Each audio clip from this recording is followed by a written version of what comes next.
Welcome to the last hit. I'm here with the boys. Boys, introduce yourselves. That's the Dagatron 9000. Oh, He picks up LPL casts every Ah, you day got the when got other the people can't upgraded do one. them, and also does LEC. Pretty cool. yeah. Only worried about 27 different teams at the moment, and then covering updates as well. But yeah, then over Looks like on he's the gonna be a opposite side master. is Lyric. I mean, the guy who serenades your ears with the top analyst around the world. The guy is absolutely insane. He just likes to pop off, and he's got some really cool plushies that he's hiding just off camera as well. The dude just has Now they're on camera. it. Ah, there we go. There we go. No. This What are one's- you, an evil villain in like a Bond movie? It's like, Mr. Dagda, You I know- wasn't expecting you. No lie, this one is actually named Mole. Oh, that's cute. Rip. We're not going to go into that tangent.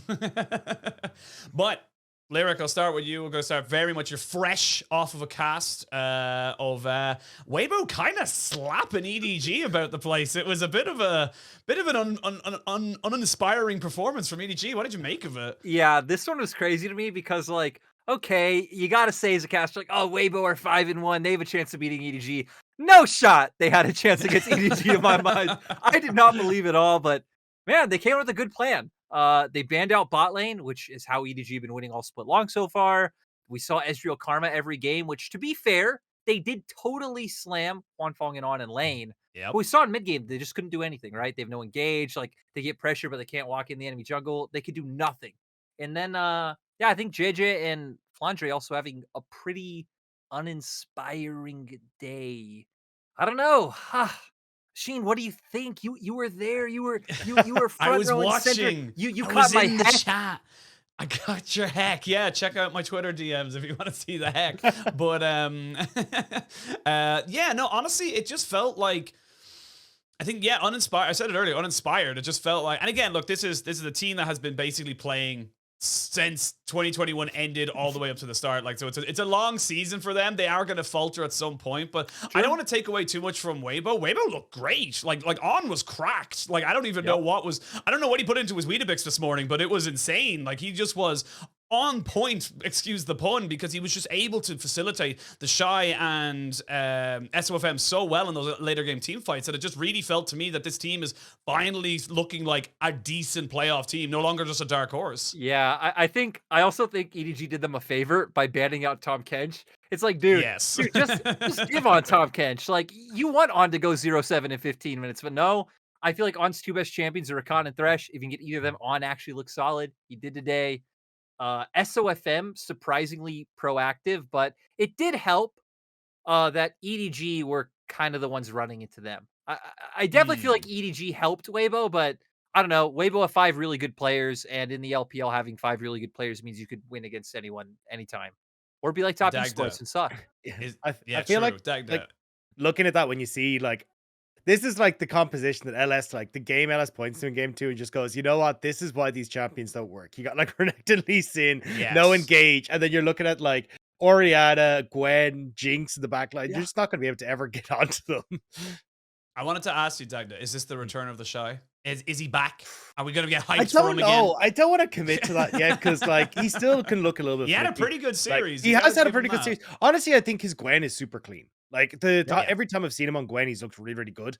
And not even just in the perspective of, hey, you know, a little bit of a lane bully, which the Shy likes, but when he gets out of lane as well, I think the way he uses the Hollowed Mist is one of the best we have in the LPL. Like he's very good at situating himself where he needs to be, like separating out teams. So honestly, I mean, for Gwen, maybe the Shy is back. I'm still gonna hold on to a little bit of doubt because I think everyone's been burned before. You've been burnt before. Yeah, he drew Scion and Malphite bans the other day. Come on, put respect on this guy's name. But no, you know, it's very telling when even Hysterics has been like kind of apprehensive to the Shy. Today we did the Shy checkup, and his segment was, yeah, the Shy's all right. It's like, dude, you're the biggest The Shy fan ever. He's winning. This is your time. Yeah. This is your time. This is his moment. And we'll see. We'll wait to see how Weibo develop. They've obviously got a couple more games to go. We are only about a third of the way through the season. But on the other side of that, I wanted to give a little bit of a... Jordan, you can start me off with this. Should we be worried about EDG? Should we be worried about this loss? Or is this just a blip in the radar? Oh, no, I think I think this loss doesn't mean anything at all to EDG. You look at every EDG They're having series so fun. far. Yeah, they've had one series that's like, ha ha ha, we're EDG, we're down like 5K, but then a Jinx Rocket steals Baron or something along those lines, and then every other game they stomp. So it's like, hey, they played different comps today. They got completely murked on those different comps, but I think by the time we get to best of fives, EDG will look insane again. Yeah. I think it's interesting to see though that like every time I kind of have this conversation about like EDG losing, a lot of it seems to come back down to draft. Like we're looking at like the Shogat top that they had in their past where they just had no way of engaging. Now we're seeing kind of a similar issue here as well coming in the Weibo side of things.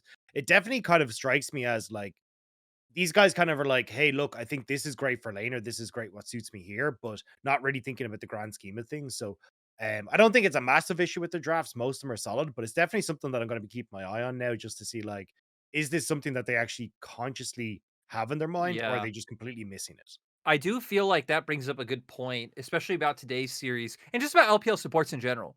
Because Mako had quite a few times where like he's walking in enemy jungle by himself, or he's leading the like group to get vision, and then he just got hit by a thresh hook and dies. And it's like, yeah, LPL teams need their supports on engaged champions. They just do. Like, Yep. I don't care if enchanters are good in some places. I think Rob, both you and Ox have talked about like, man, I'd love to see some enchanters. No, keep the enchanters out of the LPL. They don't work here. The only thing is, I wanted to see. There was the game yesterday where I was like just dying for a Janna because like we get Tam Kench, but Tam Kench is like not able to match the Janna level. Yep. But I feel like he's kind of what you say, right? Like at least on TK, you can still phase check, and if it goes wrong, you're still able to get out. If you're a Janna, you're just instantly dead.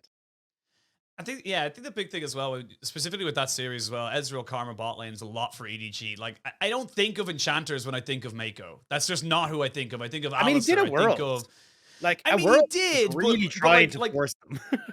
yeah, A he force really is the tried to main make word. it work. Yeah.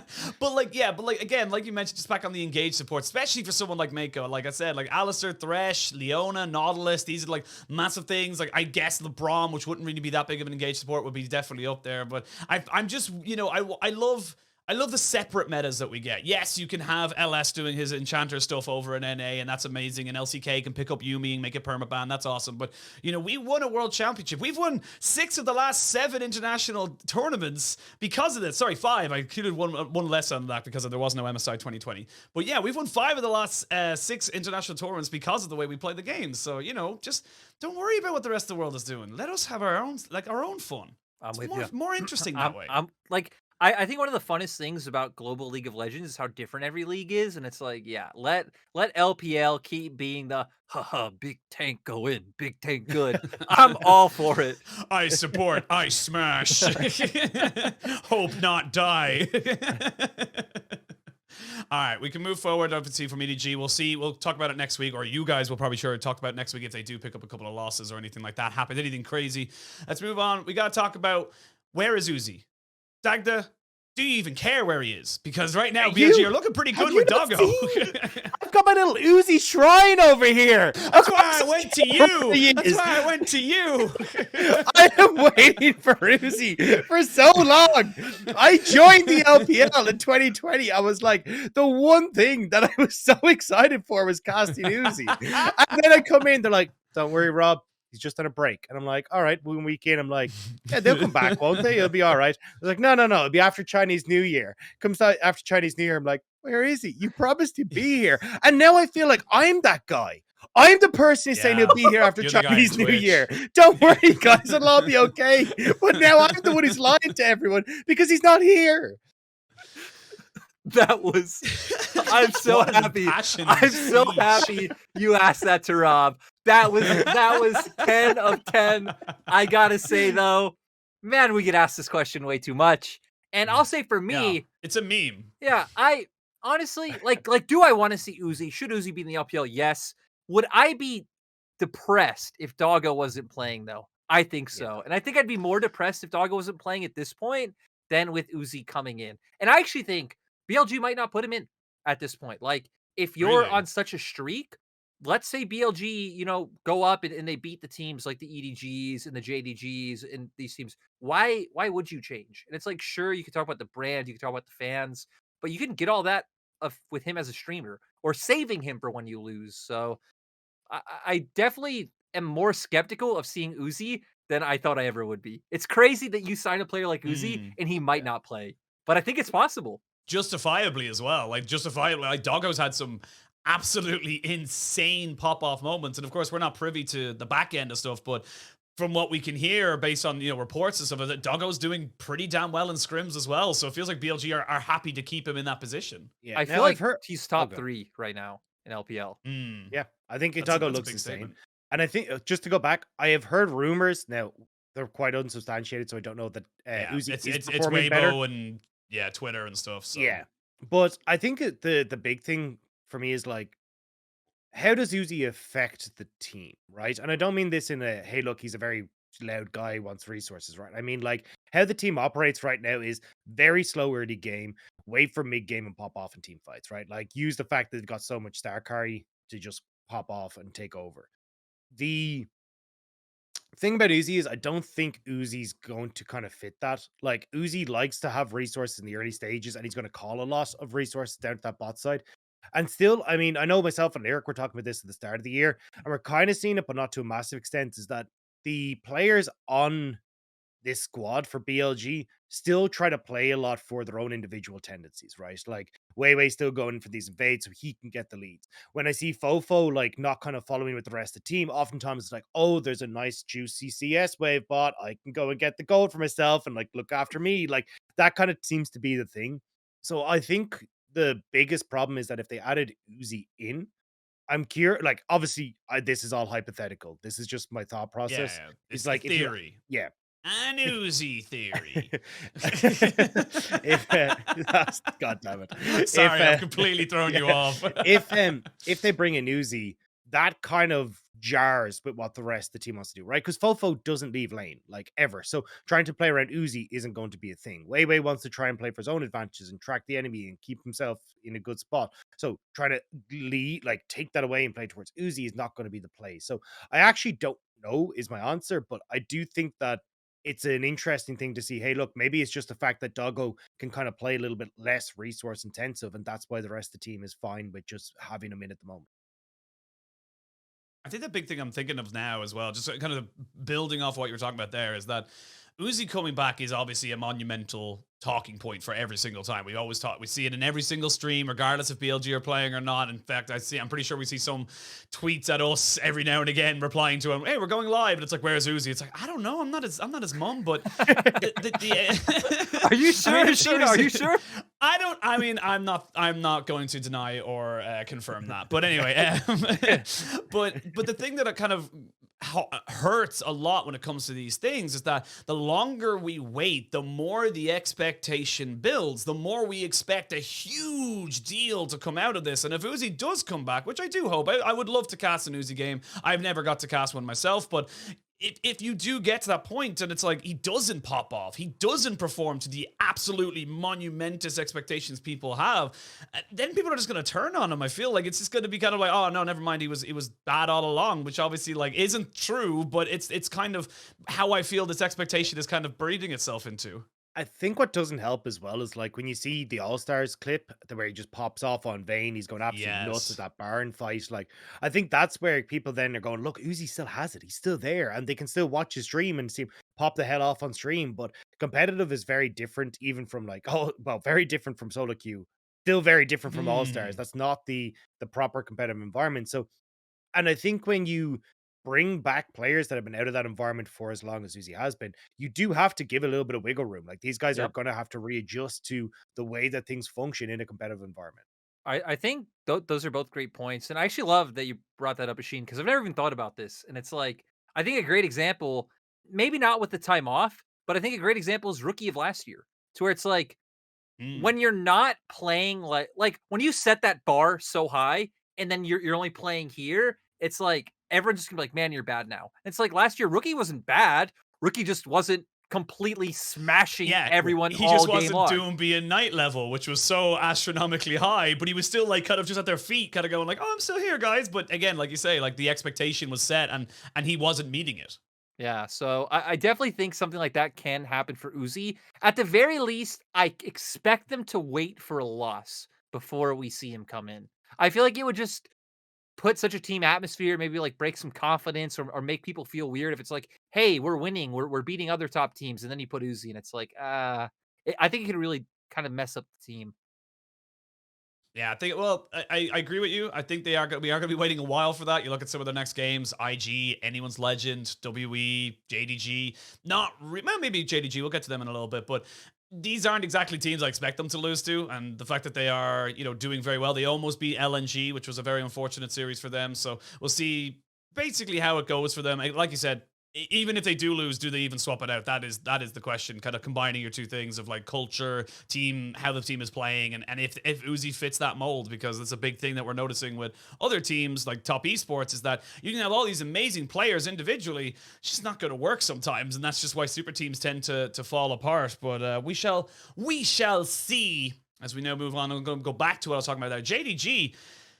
They've come back after Chinese New Year's and they're absolutely clapping for this. What happened? What happened? I wish I knew. This roster is I insane need to get now. access to whatever the hell they got over Chinese New Year. Because, so I know Hope came in. All right. Like, Hope, we started to kind of go, maybe he can look all right, before Chinese New Year. Still, we were seeing a ton of issues, right? Like, there wasn't really any sort of synergy between the team. Kanavi was still going for these wonky invades where he'd be completely by himself, getting caught out, or he would just be non existent on the map.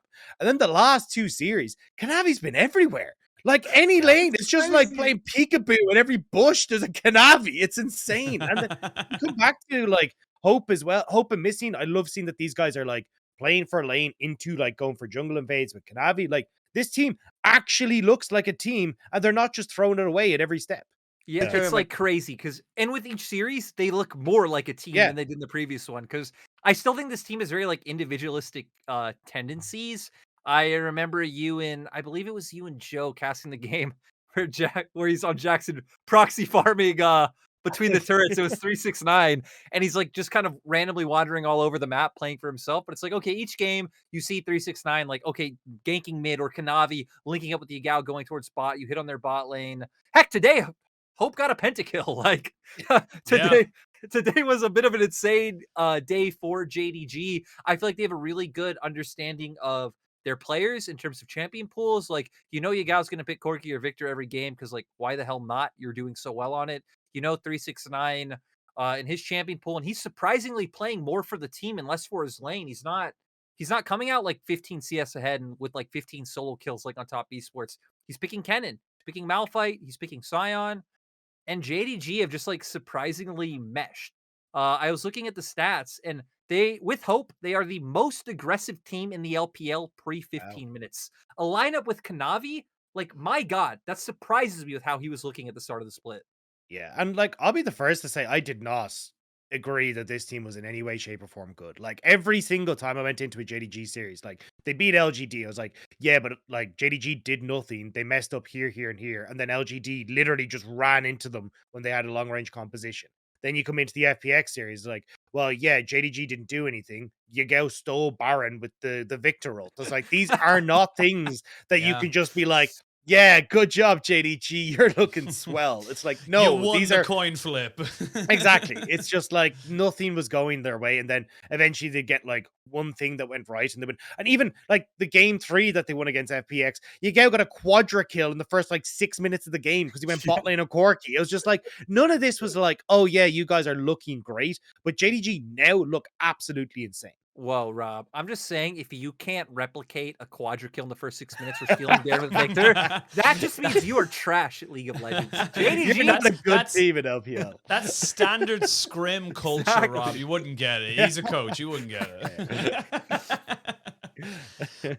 But yeah, like, I think for JDG, it's a pleasant surprise. I think a lot of us were looking at a couple of these guys on paper and saying, like, I really do want them to be good, but I just can't justify it. But in the first 2 series coming back after Chinese New Year, they have looked pretty decent. And I honestly, even today, like against OMG, like I will say OMG did look very much the worse for wear and went for some interesting builds on Malphite top lane. But yeah, you don't like the AP how was that breaking that one down for top lane today, Lyric? How was that for you? It's like, I'll just say to start off, I don't really like AP Malphite in general. I feel like Malphite, even as a tank, like, you do enough damage just with your combo and you set up for your team well enough that you don't need it. But it's like, okay, he goes AP Malphite, And then he's building so defensive Zanyas and Yeah. Banshees, and I'm like, what are you doing? Isn't your job to like try and one-shot someone? Why do you need the Zanyas and then come out and press Q and E? Like, I don't see what he was seeing. You know, I don't want to just say it was wrong or bad, but you can see it did not work out in that game. I was not a fan. Was not a Yeah. fan. So to give people context, I was prepping for my series tomorrow for the game, so I haven't caught up on them. But basically, I like would tune in every so often. Like I was like, I need a break from looking at TT VODs. I'm gonna go and look at how the game's going. And I Don't went. we all, brother? Yeah. And, I just went and I just opened up the stream, saw that there was a Hextech alternator, a Malphite, and I just closed it. I was just like, Yes. this is not why. Why have you got this? And it's into Kennen as well. I was like, of Yeah. all the picks for you to go, and I was like, do you know Mm. what? In my head, I was like, you know what, Shanji, I appreciate you in certain respects, right? We get the River Shen. We get to come in with this Malphite that usually goes into AD matchups, so then you can actually build it.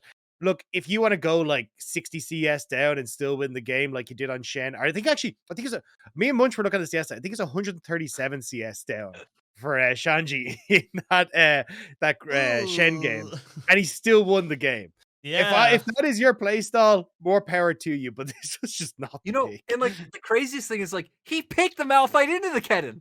Like Yeah, he chose it. that's Yeah. This was his idea to This do. was his counter. Yeah, it was like so crazy, and it's even weirder because like again, from what we've seen of Shanji so far, Shanji's a good player. Shanji's a really Yeah. good player, like solid in lane, great in team fights, cool picks.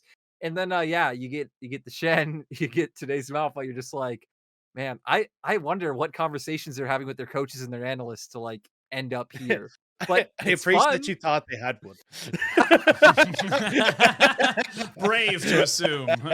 You know, that'll always bring me back to when LPL released the mic checks and V5's coach didn't bring a notebook on stage. Ooh. How do you I forgot Did they about go 0-16? Maybe. The fact- We won't talk about that. that mic check is one of my favorite pieces of content we've ever seen. They were like, what do you mean you don't know? This is your one job. This is the only thing you have to do. You're They the draft roasted him. coach. This is your one input before you leave. Like, Oh, God. They destroyed it him. happens. It happens. Yeah, it happens to the best of us. Let's be real. We always forget some of the slightly more important things. And just kind of touching on OMG very quickly as well. They were very hot at the start of the season, specifically for you, Lyric. You were super hot on them. I can't find I'm sure the clip is somewhere that we can send off to our editors to add in of like Cream is gonna go undefeated for the rest of the split. But they've definitely been a little bit found out, and Cream and specifically Shanji, the solo laners that we're so hyped on, haven't had the same amount of impact since the first 3 or 4 series. The weirdest thing to me is like there's not a consistent way I can look at this team and say like why they're losing like you could with certain teams, like in regards to like IG in their bottom lane or TT in their top side or like X team in their macro or their Barons. For OMG, it's like the other day they randomly started a Baron through a game where they were like 5k ahead and on Soul. There was one game, Oisin Mumu bot lane game where like Cold's randomly like diving tower kind of, and you're like, okay, your team's already behind, but like, what are you doing? What's going on here? Today, Cream pretty much getting like low key smashed in Orianna versus Corki, where Orianna should have pressure, like we saw in the second series today, where Orianna, you take Airy, your QW outranges everything Corki has early on, yada yada, and it's like no, they're losing in different ways every time. And it's so weird to me. It's so weird that there's not like a consistent, like, hey, this team sucks at this, so they're bad. It's like, no, LMG just makes such weird choices, and they're different choices every game. Yeah, I mean, think it's I just- agree. Like, Yeah, I I was still gonna- see moments where Cream can have like good plays. Like, I can't remember. I think it was like his second last series, maybe it was the series before, where it's like the team fight's going absolutely. Hang on, I got their team fight's going abysmally against V5, and like he gets this really nice Orianna shockwave. I'm like, oh, like he still got it. He still got those moments, but yeah, it's definitely just been lackluster. Oh, what was Yeah. it? The Abel Aphelios, like things like that Yeah. happening. You're just like, Yeah. you're like, how does this happen in a game? How do you lose off of a play like this? And OMG does it like every game now. Yeah. And even their bot lane in general can be a bit coin flippy. Like I was a big fan of Cold coming out of summer 2021. I thought he looked really, really strong.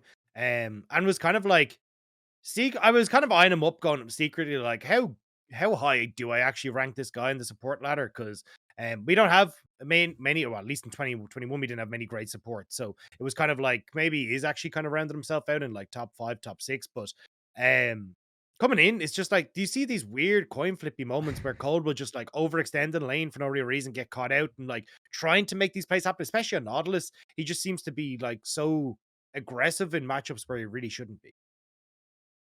I think that's the big thing as well. Like you said, it's just coin flippy is probably the best way to, and inconsistent. It just seems to be a bit more of a, you can't point to something and say, fix this and they should be doing better. It just seems to be a little bit all over the place. Matchups aren't going their way, and we'll see how they're able to move on, kind of moving forward. I am excited to see what they're able to do. And again, I am still very excited for Shanji and Cream. And of course, Rob, or Dagda, you mentioned Cold as well. These are players that we have got a bit of excitement for. So we'll see what they're able to do if they can just get the consistency sorted out. But anyone's legend, I'm going to go ahead and say I'm a fan of this team. This is a veteran team, and I like this. I like this team. I don't know why.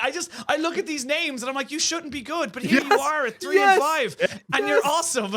You nailed it, dude. Like, you look at this roster, you're like, okay, like, to be fair, their last 2 wins are Ultra Prime and RA. You know, it is what it is. Yeah, but still, it is what it like, is. I don't even think anyone's legend should be beating them. Anyone's legend should not be beating Ultra Prime, in my opinion. Like, when you look at the rosters, when you look at how Ultra Prime was playing with their bottom lane, but they do it. It's like, man, Betty's looking good. Chocho has always been one of my favorite players since he's come into a starting role, because Chocho is ultra aggressive. Everyone knows I was not the biggest fan of Forge in the past. Really? Maybe a bit of a Forge critic, some would say. But Forge has come in. Forge is picking Forge champions again, like Akali, LeBlanc, these things every game. And it's looking good. He's actually like looking like he's putting the time and like learning how to lane, especially because that was his biggest weakness. He's having like massive impact in team fights. I have no real complaints of their top side. I do feel like Xiaohao isn't having as big of an impact as he did last split, but I feel like he's still like performing decently. And anyone's legends like Macro is obviously not great because they're still towards the bottom, but it's good for a mid to bottom tier they're team. 10th. Yeah, they're 10th right now. They're 3 and 5. Yeah, they're technically, if we were to end the season right now with an odd number of games played, they get the playoffs. Dagda, hype up anyone's legend. Join us. Join us. I'm honest. I mean, especially watching that Rare Adam game, I was just like, what the hell is going on? I think it was 16-0, wasn't it? The scoreline at the end of it. I was just like, yeah, what? How? What happened here? And like, everyone seems to be on the same page. It's all flowing well. Like, as you say, the macro isn't 100%, but their team fighting is looking good. Chocho setting up well. I didn't expect to see Forge coming back. I thought they were going to stick with Maple, but as you say, like, Forge has looked really, really good. The only thing for me, as you say, is like ZDZ sometimes looking a little bit shaky, but outside of that, like, I'm genuinely impressed that this team has come online. I've got like so many messages being like, are they a playoff team? I'm like, I don't want to commit to that just yet, but like, let me flip a coin every time someone asks me that, and I'll give you the answer then. It's like when you ever go for horse racing and someone asks you for any tips on the horses, and you tell every single person a different horse, so that at least one winner. That's the way you work it. That's how you game the system. Bit of horse racing knowledge there for you there. But yeah, honestly, I actually like how this team plays. I think there's a lot to like about this team. Like you said, they are not the perfect team. They are still 3 and 5, but halfway through the split and you're 3 wins, 5 losses, I think anyone would have taken that on anyone's legend. You would have been, 100%. 8 games in, would take that scoreline, no issues. I mean, I think I can't remember if I had them last in my preseason power ranking, but if they weren't last, they were definitely 16th. So, you know, again, they weren't far away from it. They're already overshooting my expectations, and that's why it felt like on this last hit we needed the praise anyone's legend segment, because who knows when we're gonna get to do this again? You know, like we gotta strike while the iron is hot. It's like TT winning. You're like, okay, we're good.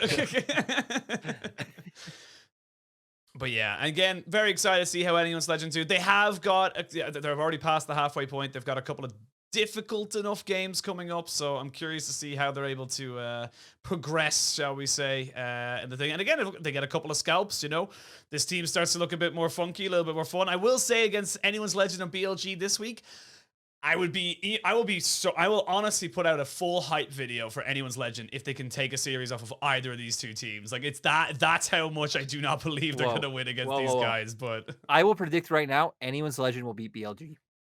There we go. You're going to predict that, right? Yeah, okay, right hang on. I can see it. Okay, so Okay, so you're saying Animals Legend will lose to BLG, yeah, on Saturday. No, they'll win. They'll beat BLG. Sorry, they will beat BLG. Okay, Yeah. so if BLG win, we got to figure. So I'll figure something out. We'll get something like some kind of like forfeit or something, just because we're both going for such definitive opposites. Spicy noodles is always the way to go. It was a spicy noodle bet. You know what? We could do a spicy noodle bet, and we'll record it for the end of the next Last Hit. Then, how about that? There we go. There we go. Perfect. I'm only an interim host, but I'll pop in at the end. Yep, I love it. I love the idea. Actually, no, I won't, because you'll be doing it. I love the idea of just like we do this whole podcast, me, Lyric, Marcel, and then it just cuts to you crying over spicy noodles. Right at the end. You know that old Vine where like the guy just has like spaghetti in his pockets and he's just crying, and it's like, and I'm just eating it, and it's just like, what is going on? It's pure chaos, pure chaos. It's like if hysterics was a meme, that's what it would be. But I mean, whatever about the meme, I could kind of see it though, right? Because like BLG do absolutely nothing. Yeah. And when anyone's legend like play pretty aggro, like they could just fall into too big of a deficit. Like I don't know, but like there is a possibility. I got Dagged on my side. I got Dagged on my side. I mean, I'm just saying you got Dagged on your side, but when we did predictions for playoffs last split, y'all were holding hands at the bottom of the table. It doesn't matter like what predictions we do. Me and Lyric are always holding hands at the bottom of the table. Exactly. Because logic use your doesn't brain, reign not your supreme. heart. Like, Yeah, if you your had heart is logic, what brings it. EDG would have won today. Like Yeah. by all accounts, Yeah, logic 100%. doesn't hold true in the LPL. That's why we love this region. Yeah, I think it's also just like it's just a fun region sometimes. And best of threes is always going to be much more of a long, drawn out process. Best of one, it's just a lot more chaotic, I suppose, in that regard. But yeah, so all right, spicy noodles. If BLG win, you have to eat them. If anyone's legend win, I have to eat them, and it'll be at the end of the next podcast. So nice, we got it sorted. Sit here Sorted. mischievously enjoying. Yeah, you need to Just either stir the pot and then just let you go. I was gonna say what you need to do is you need to go either to Lyric, you need to fly to him and make the noodles for him to be in his video, or come to my house up the road from you. Now I need to lose. I need to lose now. Rob's coming over. I made the deal a little bit sweeter for you. I'm down for a bit of Arizona in my life, you know? We'll have to get a trip going. I need Rob to bring me down to the bars. Yeah. It's all right. We'll get everyone together for playoffs. Maybe figure it out. Easter eggs for everybody. You can piece together the timeline. But yes, so we got to talk about anyone's legend. A team that's kind of finding their form, similar enough. Not quite to the same degree, in my opinion, but are definitely looking like they're getting a bit better every single week. Or IG, and I think that's going to drive this straight over to the Zika massive fangirl that is Dagda, because this guy's come in and you've casted all his games so far. So how's he looking? How are you feeling about this guy? I'm not gonna lie. So actually, wait. I need to. This has been a little bit of a roller coaster for me, all right? Because I was on the high. I was like, I was on the straight vertical going, you know what? This is actually kind of working out. Shy 2.0. Yeah, it's like, hang on a second. This guy's like getting not many resources. He's winning lane. He's freezing waves correctly. He's like playing off of wave state well. I'm like, this guy actually knows how to lane. I'm like, all right, okay, I appreciate it. That's pretty good. And then he started getting solo kills. And I was like, all right, Sick, I see you. Like, this is going pretty well. And like, the entirety of IG, we started going, right, well, if we got Zika, we're just going to play like 1-3-1 style. We're going to play for side lanes.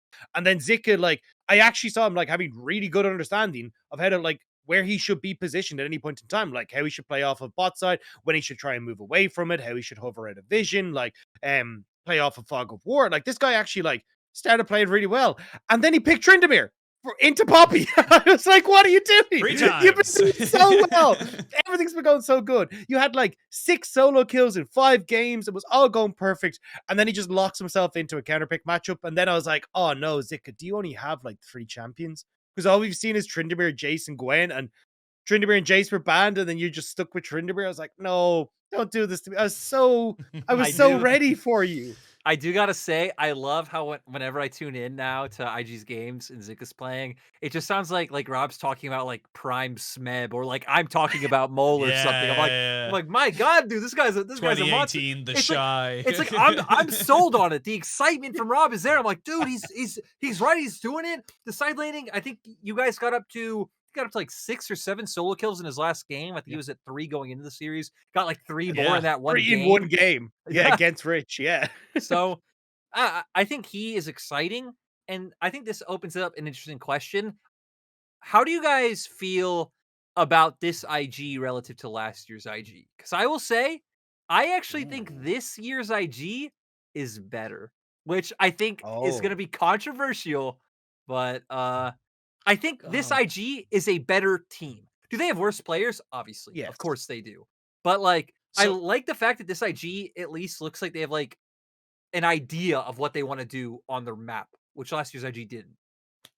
yeah, so I think for me, like IG 2021 is very similar to Top Esports 2022 in my opinion. It's like on paper these are very very good individual players and you can be excited individually for them, but it just isn't working, be it whatever excuse you want to make it. They're not meshing the meta, picks, draft, whatever. It doesn't matter. It's just not working out for them. And I kind of agree with you that as if you're an IG fan, which it's one of the oldest, if not the oldest organization we have in League of Legends for China, they are you can be excited for this team. You can be excited by the process as well. And this isn't like a TSM 0 and 4 start process. This is a team that's showing promise, showing that they are investing in new talent, going to say, look, we're going to build it up from the ground up, and we're going to, similar to what WE did about a year or so ago, where it's like bit by bit, we'll pick and choose what we want to go for, put the pieces together, and it won't be 100% right now, but maybe 2023, this is a decent looking team. Maybe by 2024, we're looking at a massive upgraded IG that's back at the top of the LPL. So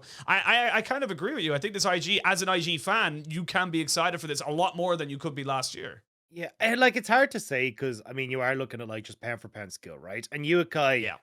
I mean, he had kind of a bit of an easier time up against the Rare Atom, against Strive and Ultra Prime and Crying, and he still got lane gapped to a certain extent. Up against Rookie, Hey, the Syndra he LeBlanc didn't as game. much. Sorry? Yeah. I said the Syndra versus LeBlanc game. I remember Yeah, it. yeah. And so the thing that I like, the reason why I think this is a ton of fun as a conversation is like the things that IG we kind of like slagged them about, this IG actually does. So like when you look at like their drafts, right? Like there's the Renekton flex that we saw in game 1 versus V5 where it just like completely pulled the rug out from under V5 and they were able to slap them. I was like, this is so good. I would never get this with the original IG. Like what that old school IG would have like locked themselves into 3 bad matchups and lost because they couldn't do anything on the map, right? So like I think their drafting is really cool to start uncovering. As I agree with Jordan, I think the fact that they have an identity of how they want to play, like this split push style, works with Yukai not being the strongest laner. Cool, just play out a lane. Like Rise, Twist of Fate, these kind of things that can go in Roam. LeBlanc even works out pretty well for him, so he can try and move around. So yeah, I don't know. Like I think you've made me figure it out. So I think this version of IG would maybe or probably would lose to last year's IG in a match. Yeah.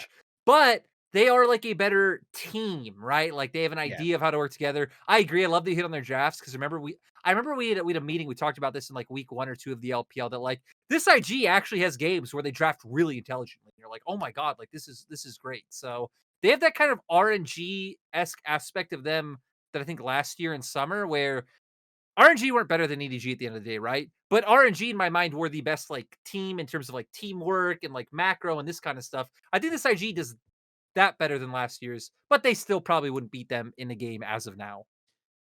Yeah, I will say, slight editor note, slag means to make fun of in Irish slang.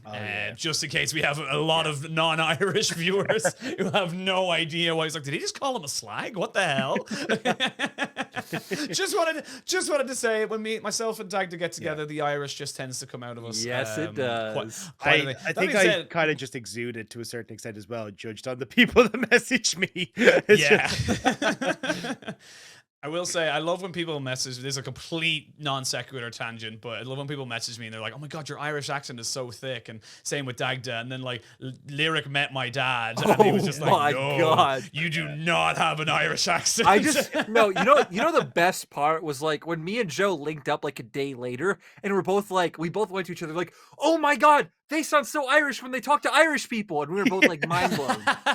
It's that the accent just becomes like a part of it. Then you just go, all right, I'm now in my home. I don't have to be broadcast material. That's the thing is like I was talking to my mom and dad because Munch came to my house, but we picked him up from the airport for playoffs for summer, and he came by. We had breakfast, and then we shipped him off to his hotel.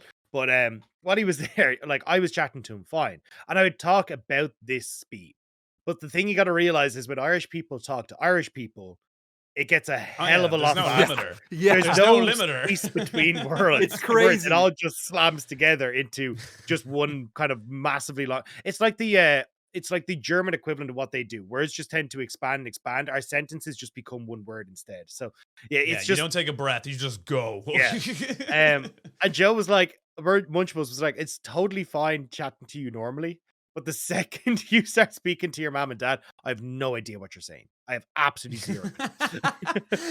I love that though. I love the fact that like when we get faster, people just genuinely can't figure it out. But I digress. It was very much a non sequitur that I wanted to bring up just to make sure people understood what you were meaning in your sense in what you were saying there. But yeah, again, 3 or 4 teams that we're very excited about. See how they're going to go for.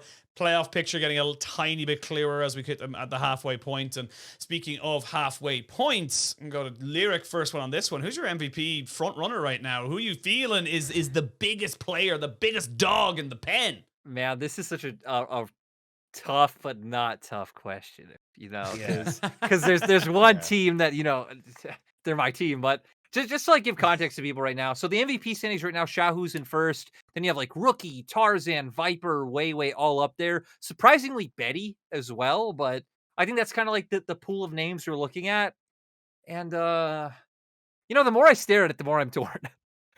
But for me, you got to give me an answer, man. Like, you got to give me something. It's between Xiaohu and Rookie. I kind of want to lean towards Rookie just for the fact that I don't know. I feel like Rookie is less to work with, but Xiaohu is actually probably overall playing better. Like, if I'm being intellectually honest with myself, Xiaohu might be the best performing player in the LPL right now. Him or Viper.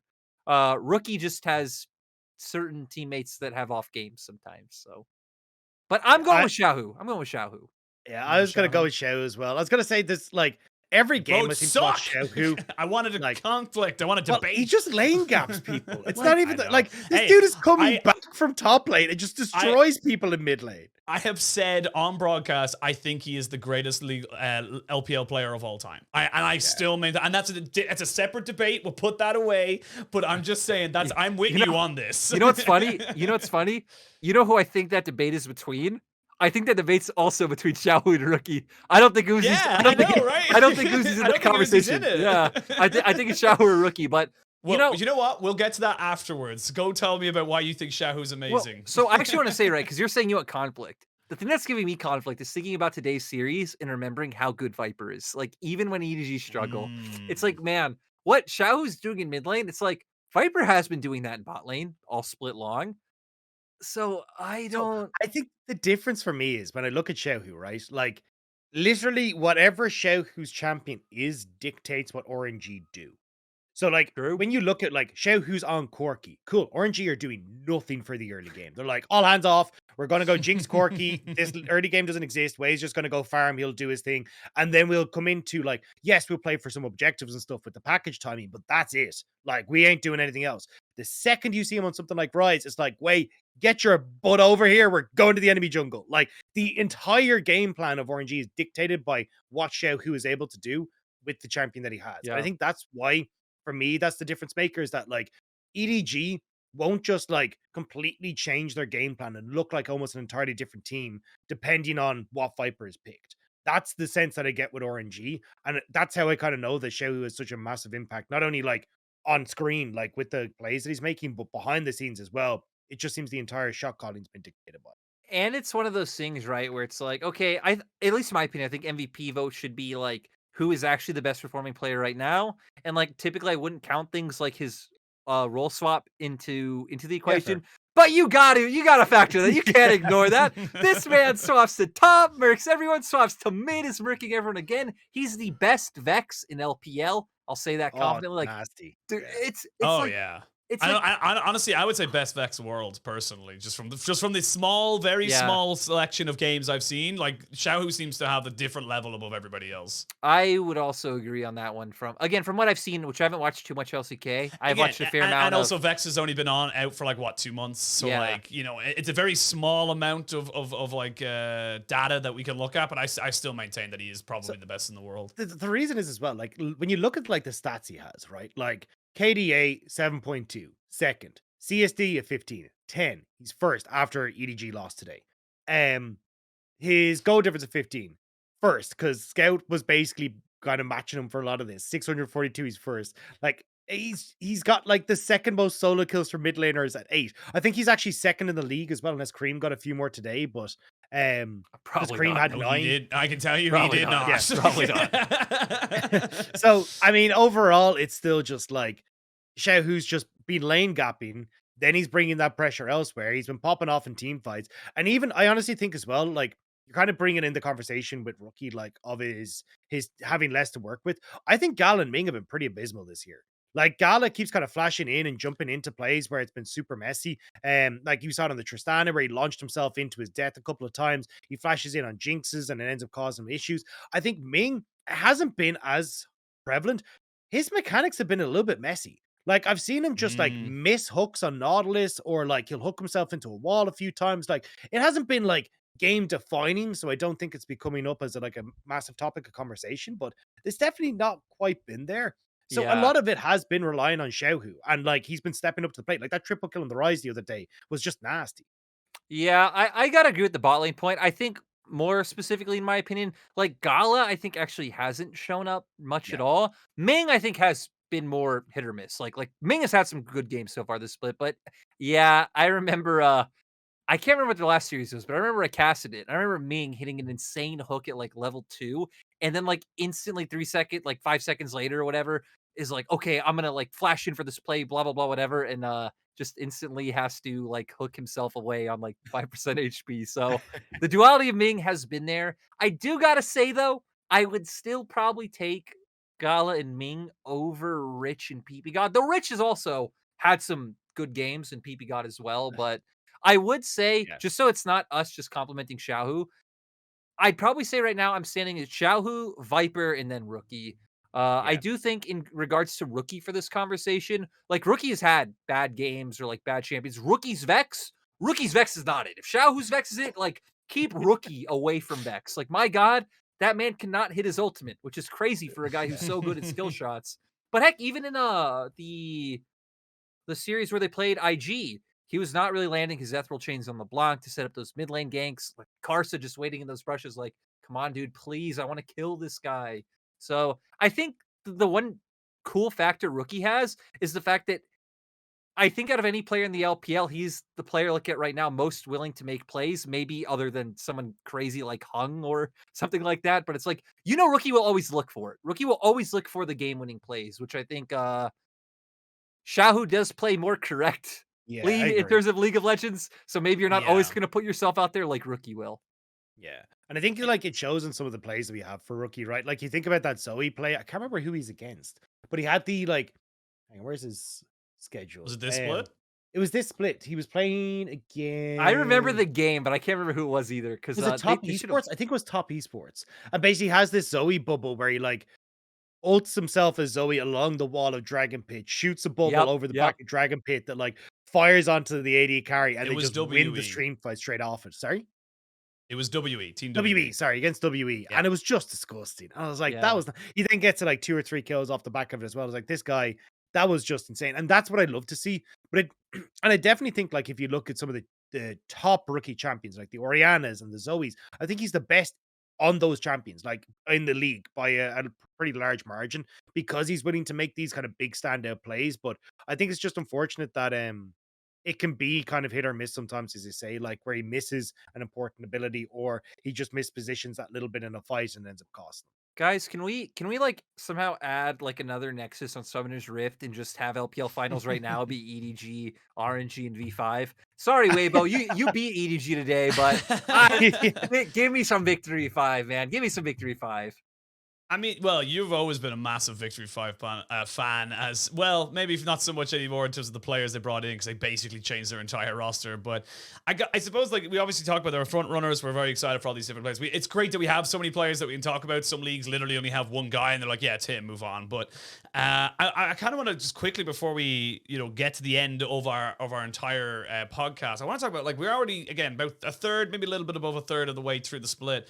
Who are your front runners to win? Who is actually even better? Who's going to be in the final? Who's going to be in the final based off of what we've seen so far? I'll preface this. Oh, do you want to start? I was just going to say I'll start, and I'll just say RNG EDG because I want to go back to like 2014, 2015. Ooh, I like it. I just want to add preface that. Seriously, when I look at our top 8, I can imagine any of them winning, even FPX. Yeah. Like, I don't think FPX is like by means like a contender right now in my mind, but like they are the dark horse, and every team above FPX I can imagine winning. JDG, BLG, V5, EDG, Weibo, RNG, LNG. Yeah. I think Rob's sweating. Look at him. He doesn't know what to so think. Hard. It's really hard. The problem is I'm gonna let my bias come into the equation, right? I do gotta say, like, analytically, I genuinely believe one of the teams will be RNG. That one is like the real one. And obviously my heart wants to be like, guys, Carson rookie, please. Carson rookie, please. But I am probably leaning towards EDG as well. I think for LNG, like, Tarzan and Doinby can only bring you by so much, and it's not like Doinby is having the same level of split he did last time as well. I think for Weibo, like, cool, they beat EDG today. I'm still not convinced. I've always thought a lot of the players on that team are very meta dependent in terms of like the SOFMs, the Angels, and then it's like, okay, Victory 5 are super volatile. Like, could Victory 5 win LPL? Sure, but Victory 5 also go to 3 series every game, and yeah, BLG, JDG. I don't know. I have no faith in how they play the game right now. Yeah, I'm sticking with my prediction, RNG EDG. Yep. If you had to put it down on paper, okay. Yep. Good man. I think a good deal. JDG's recent form does bring them up as a conversation, right? But I think it's kind of like a fringe part of the conversation where you kind of give a nod to them. I don't really see them going the full way, right? FPX for me, I just don't see them like.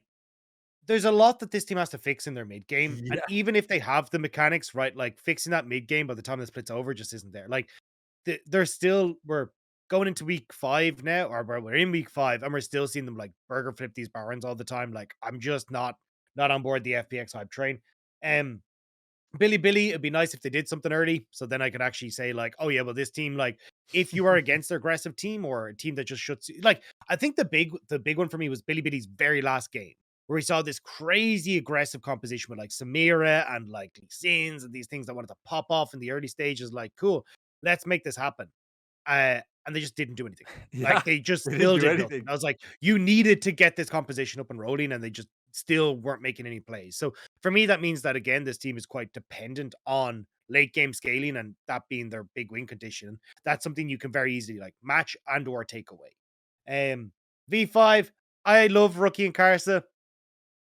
That's my double for that team. And my mom taught me, if you've nothing nice to say, say nothing. Wait, Dagda, you came in as like the photic hype man. You were like ready for this guy to pop off. But the caveat to that was happened? That I didn't want PP God to influence him.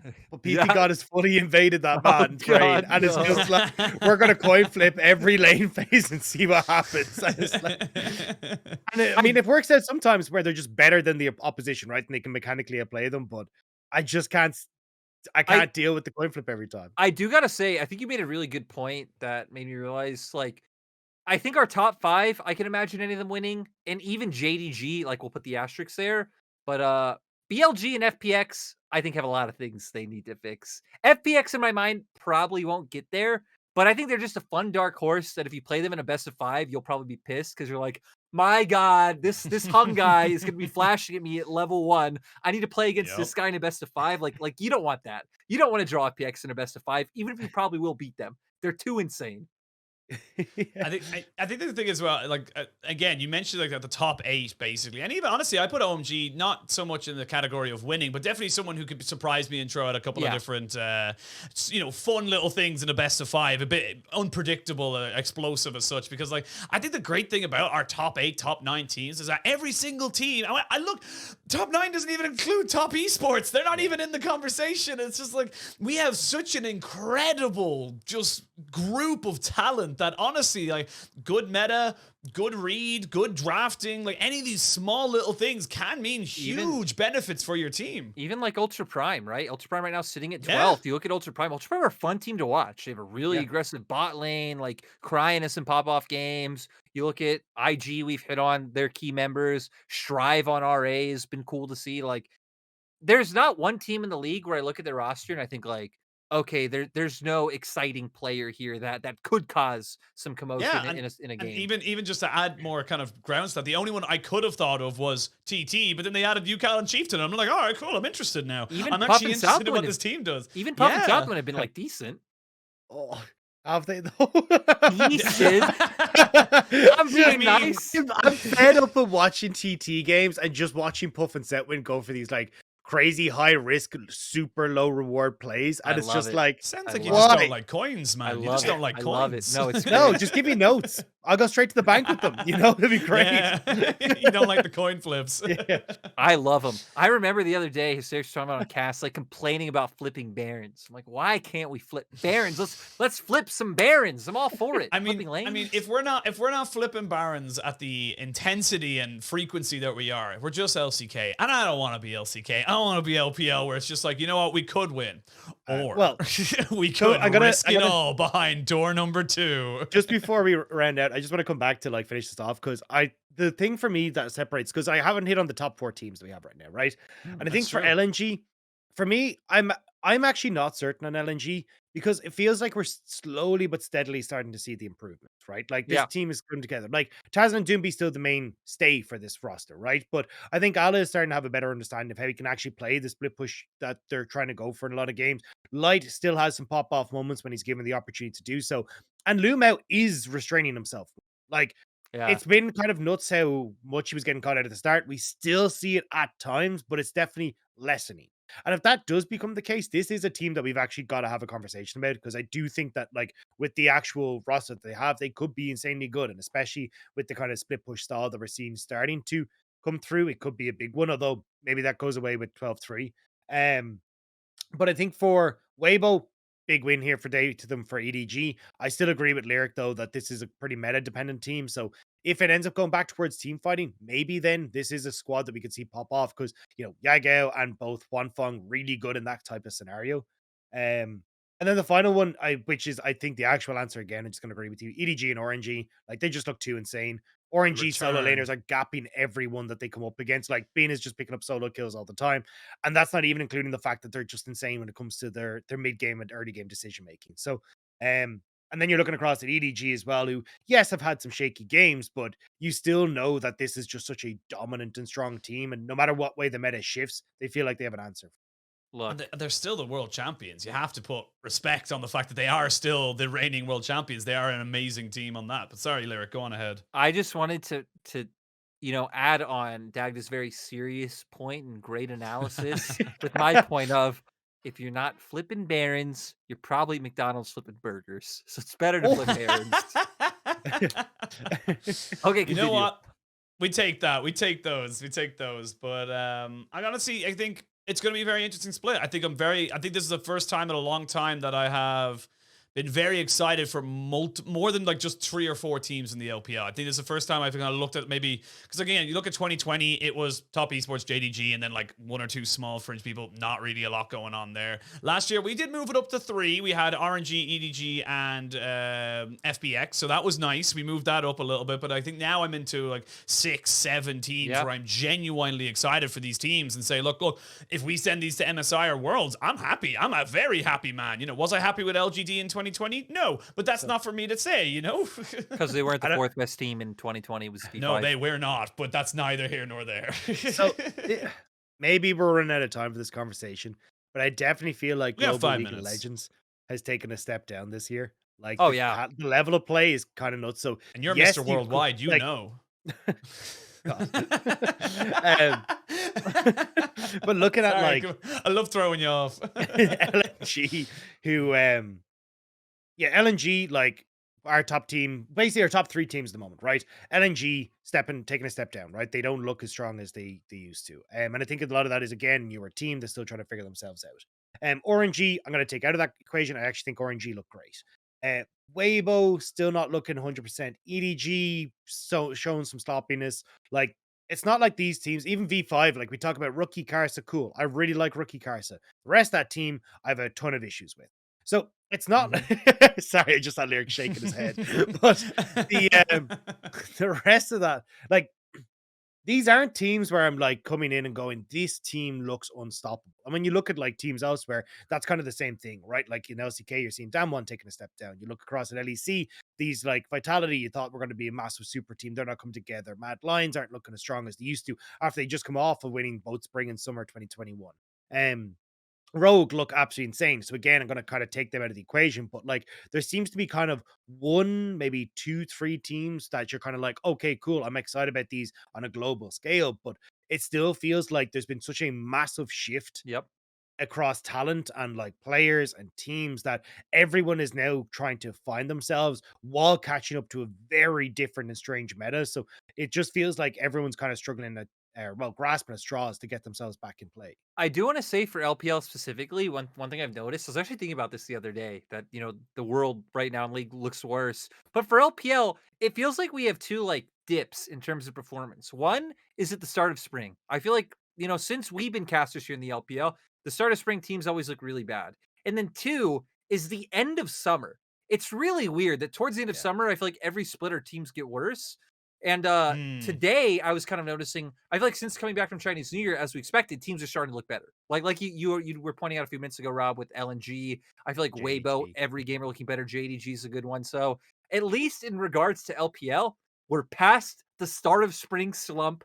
We don't have to worry about it until the end of summer. In regards to the other regions, though, I'm a bit surprised. I've been watching quite a bit of LCS, and like honestly, LCS way more exciting this year than any year ever in the past. Like, don't get me wrong. Like, as much as we all like to meme on them, the LS drafts have been so fun to so break great. down, so fun to look at and go, what the hell? How is this working? And then it just works. Yeah, and like you watching like TL play or EG with their play, it's been super fun to watch. But still, like the levels in there. Maybe people can say that's NA, so you don't expect it. But I've caught a bit of LEC, and it looks the same. Like obviously, Vitality's a mess. I'm not super sold on like G2 or Fnatic. I guess Rogue look good, and then LCK, kind of same. You look across the board, and you're like, there's no standouts. So I think lucky for us, we're past the slump.